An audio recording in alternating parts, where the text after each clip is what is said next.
Fala galera, mais uma vez eu, Alexandre Magalhães, na resenha com Magalhães, para falar dos times do futebol brasileiro dos campeonatos que estão em curso. Copa do Brasil 2024, oitavas de final, primeira partida. Tivemos jogos terça-feira, quarta-feira e nesta quinta-feira, 1º de agosto, tivemos apenas um jogo. A partida entre Juventude e Fluminense. Essa Copa do Brasil tá bem inusitada. E eu vou explicar por quê.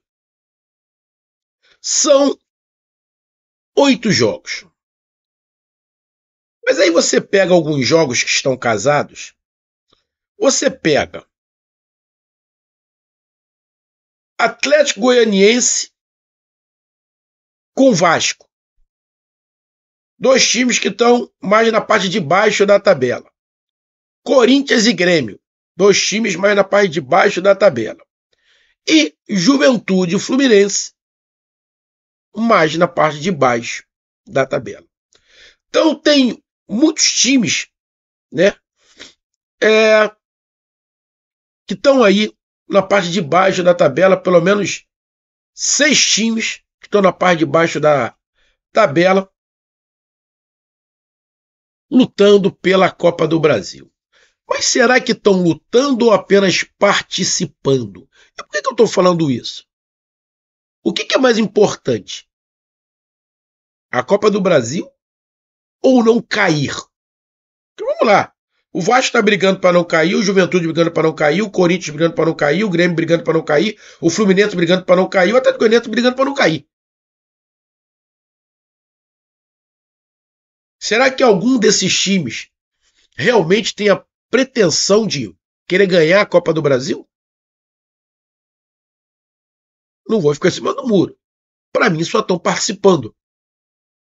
E nessa participação,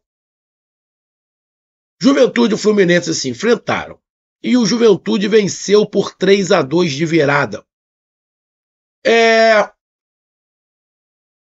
Antes de sair o sorteio, né, lá atrás, o Fluminense estava numa situação bem complicada.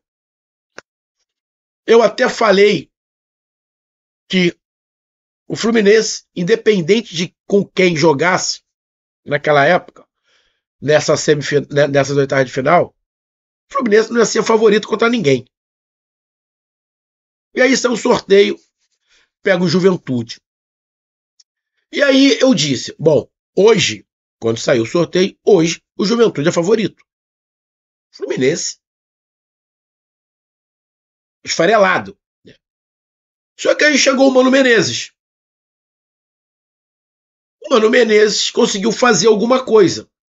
O que o Mano Menezes está fazendo é algum trabalho espetacular? Cara, o que o Mano Menezes está fazendo é um básico.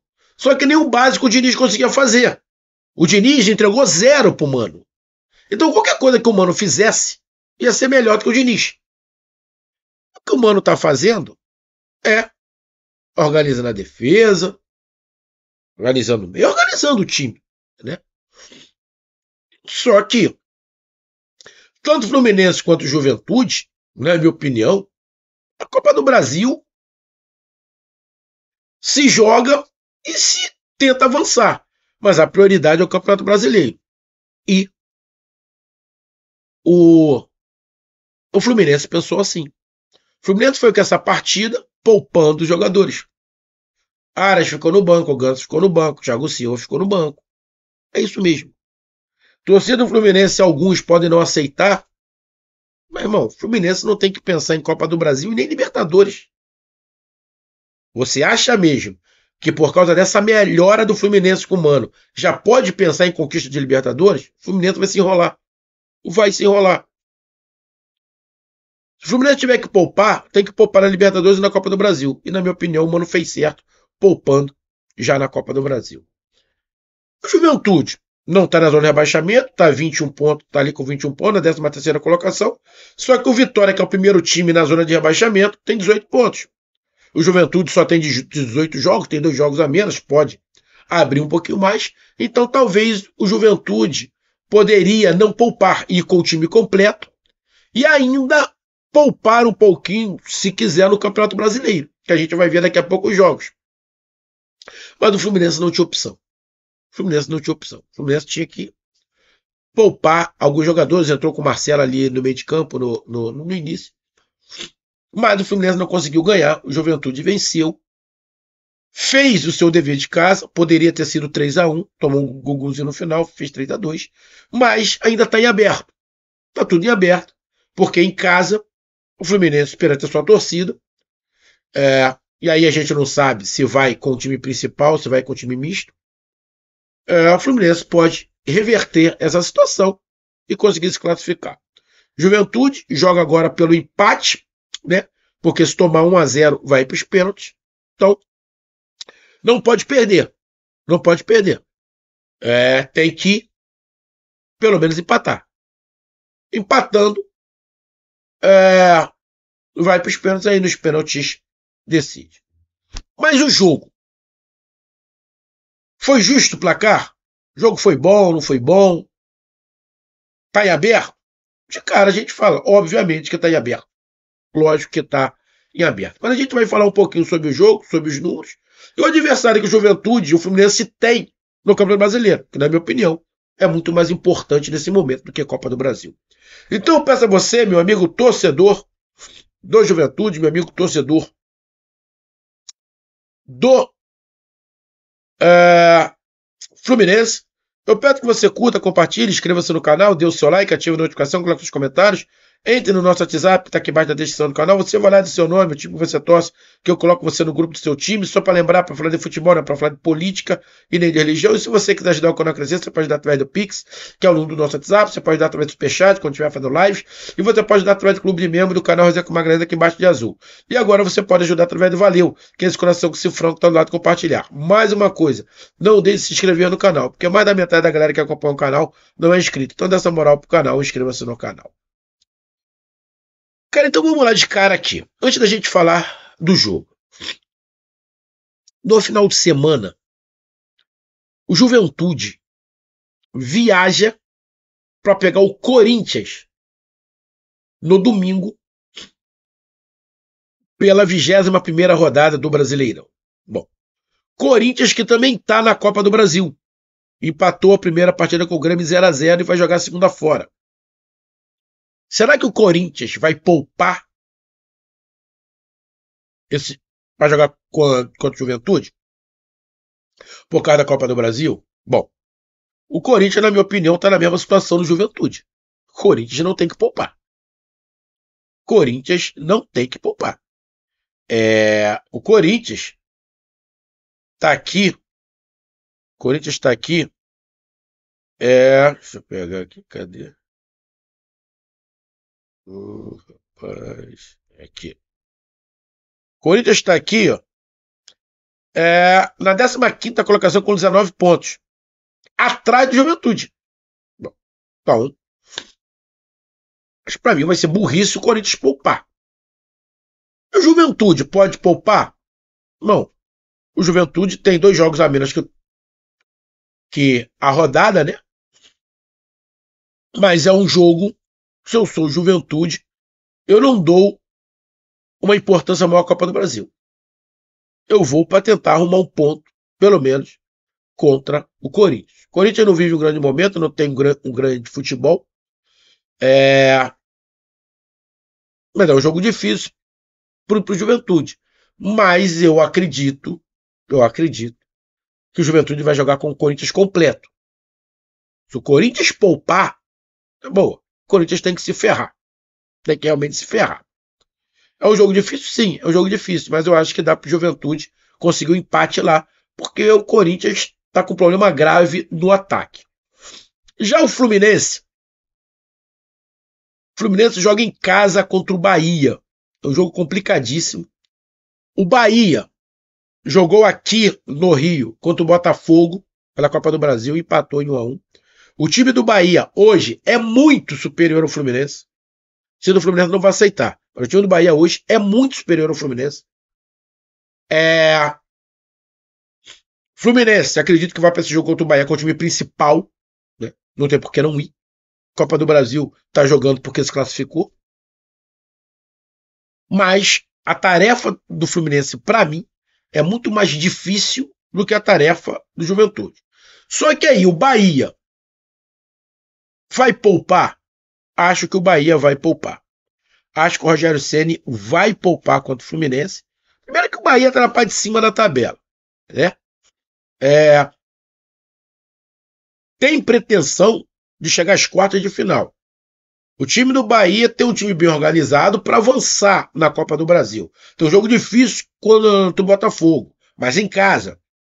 Então eu acho que o Bahia vai poupar. Então, na minha opinião, o adversário do Fluminense, que é o Bahia vai poupar no Campeonato Brasileiro. Mas o adversário do Juventude, que é o Corinthians, eu acho que o Corinthians não vai poupar. Pelo menos eu acho. Se o Corinthians poupar, realmente tem que se ferrar. Bom, esse é o primeiro ponto. Mas nem Fluminense nem Juventude tem que poupar, tem que tiver melhor. E aí, no jogo de volta, joga quem tiver em condições. A partida de volta, Fluminense e Juventude aqui no Rio, joga quem tiver em condições, porque na boa. Copa do Brasil para esses dois times não pode ser prioridade. Vamos aqui em estatística. Juventude deu 19 chutes, o Fluminense 11. Juventude deu 4 chutes em direção ao gol, o Fluminense também 4. Posse de bola, o Fluminense teve um pouquinho mais de posse de bola. Precisão nos passes.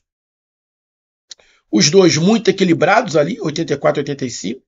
Faltas, o Juventude fez o dobro de faltas do Fluminense. O Fluminense fez 9. O Juventude fez 17. Cartões amarelos, 3 para o Juventude e 1 para o Fluminense.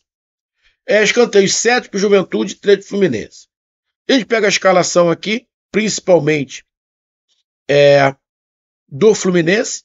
Aí você vê um time bem mexido, Thiago Santos, Antônio Carlos, Diego Barbosa, Lima, Martinelli, Gustavo, Serna, Marcelo ali no meio, Cauã Elise, um time mexido, um time misto ali com Ganso no banco, Keno no banco, Arias no banco, Renato Augusto,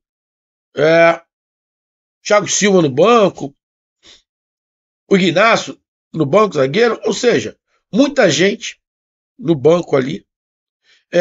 O Juventude também, com alguns jogadores titulares ali que eu estou vendo aqui no banco, não muitos, mas o Fluminense veio mais mexido. E o jogo, cara? Primeiro, achei um jogo equilibrado. O Juventude, para mim, comandou mais o jogo no primeiro tempo. Teve mais o domínio do jogo, mas o Fluminense foi mais vertical. O Fluminense também criou, conseguiu marcar bem. O Fluminense você olha, o Fluminense não é um time mais bagunçado, é um time que você vê uma certa organização. O Juventude toma o gol do Lima aos 3 minutos, né? E aí isso aí muda um pouco, né? A forma de jogar. Tu toma um gol com 3 minutos, tudo que o Juventude pensou muda um pouco. E o Fluminense faz o gol, dá uma recuada e tenta ser na vertical. Juventude foi para cima, só que o Juventude pecava na última bola, na penúltima e na última bola. Ou seja, tinha posse de bola, tinha um volume de jogo, só que não tinha a finalização. Então o Fluminense faz o gol e se defende bem, controla ali o jogo razoável. O volume, obviamente, é do Juventude, mas faltou a pontaria para o Juventude no primeiro tempo. Aí vai para o segundo tempo, o Juventude vai para cima, e da mesma maneira que o Fluminense fez o gol no início do primeiro tempo, o Juventude faz o gol de empate no início do segundo tempo. E aí deixa tudo igual. O Fluminense se perde um pouco, o Juventude volta a ao que tinha planejado para o início da partida. Faz um gol 10 minutos do segundo tempo. Fez um gol com 3 minutos, com 3 minutos também do segundo tempo. Juventude empata, igual o Fluminense, no primeiro tempo. Juventude faz no segundo tempo. Com 10 minutos do segundo tempo, faz 2-1. E ali, com quase 30 minutos, faz o 3-1. O Fluminense sentiu o gol, se perdeu um pouco. Quando toma o 2-1, bate um certo desânimo, continua indo para frente. O Mano começa a fazer algumas mudanças para tentar melhorar o time, quem sabe empatar também. Toma o terceiro. Fluminense não consegue atacar. Fluminense chuta muito pouco. Cria muito pouco. Ou seja, o que aconteceu com o Fluminense no segundo tempo foi o que aconteceu com o Juventude no primeiro. O Juventude criava, mas não chutava, não finalizava. E o Fluminense é a mesma coisa. O ataque do Fluminense no segundo tempo estava sendo inoperante. E aí bota Aras, bota Ganso, faz ali umas mudanças, bota o Keno. E aí o Fluminense dá uma melhorada. Só o fato de ter colocado o Arias já melhora. E aí o Fluminense no finalzinho, acho que já estava nos acréscimos, deixa eu até dar uma olhada aqui, já estava nos acréscimos, já deu 8 minutos. O Thiago Santos consegue um gol de cabeça num passe do Arias, onde a defesa do Juventude toda parou. A defesa do Juventude já estava dada como certo 3-1. Moscaram, o Fluminense fez lá o 3-2. E aí dá uma confiança maior para o jogo de volta. E ainda faltavam uns 4 minutos. Aí o Juventude começou a defender o resultado. E o jogo terminou 3-2. O jogo bem equilibrado. Bem jogado? Não achei bem jogado. Não achei bem jogado. Mas um jogo com muita vontade, muita disposição. Mas faltou um pouco de qualidade. Bom. Mas também é só olhar no Campeonato Brasileiro onde estão os dois times. Então, não teria como você ter um jogo numa qualidade muito alta, né? Com os dois times na parte de baixo da tabela. Porém, tivemos times nessa Copa do Brasil que estão na parte de cima da tabela que fizeram vergonha. Né? Então isso não é uma receita de bolo, que quem está embaixo vai fazer um jogo ruim. Não é. Mas o jogo, não achei um jogo bom, achei um jogo regular. Movimentado, mas regular. E só para terminar, em relação à arbitragem, tá? Achei a arbitragem diferente. Primeiro e segundo tempo diferente. No primeiro tempo achei a arbitragem muito ruim. Muito ruim. Eu vou só para dizer aqui. Teve um lance no primeiro tempo que o time do Juventude pega um contra-ataque, o Marcelo vem na cola do jogador e o Marcelo dá um carrinho por trás. Quem olhou na imagem vai ver. O Marcelo não acerta a bola. O Marcelo não acerta a bola. O Marcelo acerta o jogador do Juventude. Não acerta a bola. A bola continua pelo mesmo percurso. O juiz não deu nada. Nem cartão amarelo para o Marcelo.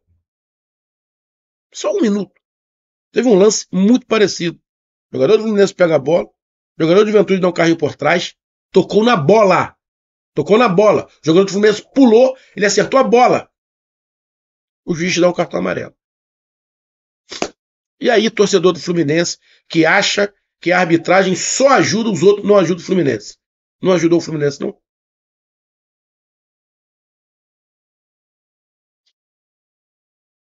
Esse foi um lance. Teve outros que ele inverteu. Mas, nesse específico, ele não dá o cartão amarelo para o Marcelo. E não dá o cartão amarelo. E dá um cartão amarelo para o Juventude. Depois teve um outro lance. Próximo à área do Fluminense. O cara do Juventude sonha para cabecear. O Marcelo vai dar um toque nas costas do jogador do Juventude. Isso é para cartão amarelo. O juiz não deu cartão amarelo. Cara, eu comecei a achar que o árbitro estava mal intencionado com o Juventude. Mal intencionado com o Juventude. Principalmente porque o Fluminense estava ganhando de 1-0. O Fluminense estava ganhando de 1-0 quando esses lances aconteceram. Eu falei, porra, a arbitragem está a favor do Fluminense. Vai garfar a Juventude. Só que eu acho que provavelmente no intervalo ele viu os lances. Com certeza ele viu os lances e falou, fiz merda. E aí no segundo tempo a arbitragem mudou um pouco o seu critério e aí atrapalhou menos. Mas no primeiro tempo o árbitro atrapalhou sim e na minha opinião prejudicou o Juventude. Não em relação a gol, mas em relação a cartão amarelo. Deu um cartão amarelo para o jogador de Juventude que não precisava e não deu um cartão amarelo para o Marcelo. Teve duas situações que o Marcelo deveria ter tomado cartão amarelo e não tomou. Então, amigo, torcedor do Fluminense, para de achar que é só os outros. O VAR só ajuda os outros times e nunca ajuda o Fluminense. Dessa vez ajudou. Bem, o Fluminense perdeu o jogo. Mas, em relação a esse lance, o juiz teve um critério com o Fluminense e outro critério com o Juventude. Agora a partida de volta está tudo em aberto. Qualquer um dos dois pode se classificar. Tá aí a minha análise. Um grande abraço, até mais, valeu. Tamo junto. Fui.